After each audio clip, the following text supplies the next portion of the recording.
So this is one of the most insane x-rays I've ever seen. This is a pelvis x-ray. This is the pelvis that you see here. And this is a generous shot. So it also happens to include a significant portion of the femurs bilaterally. Now, what is jumping right out off the screen at us here is this film is riddled with these linear densities, and they're everywhere, and they're innumerable. You can't even begin to count them all. So what the hell are they? This is a condition known as cysticercosis. Essentially, these are larval cysts of Teniasolium, also known as the pork tapeworm.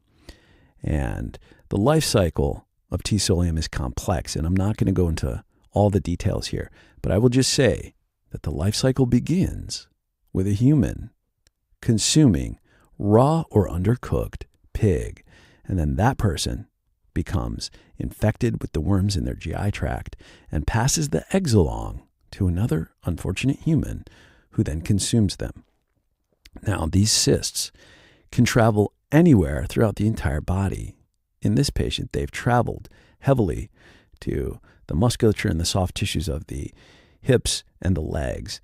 Now, in and of themselves, here, they don't really pose a life-threatening problem.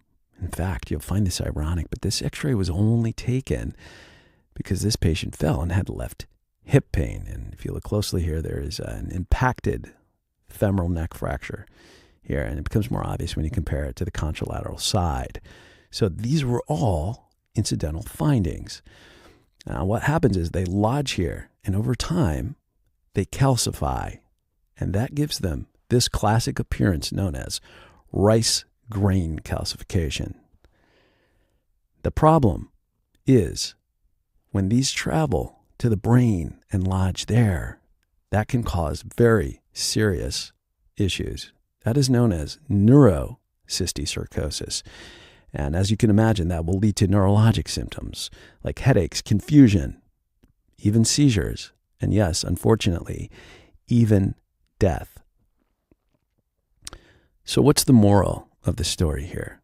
The moral of the story is always do your best to keep clean, wash your hands, and never, ever, under any circumstances, eat raw or undercooked pork. Thank you for listening. I hope you learned something. Stay safe out there, and please tell all your friends about this.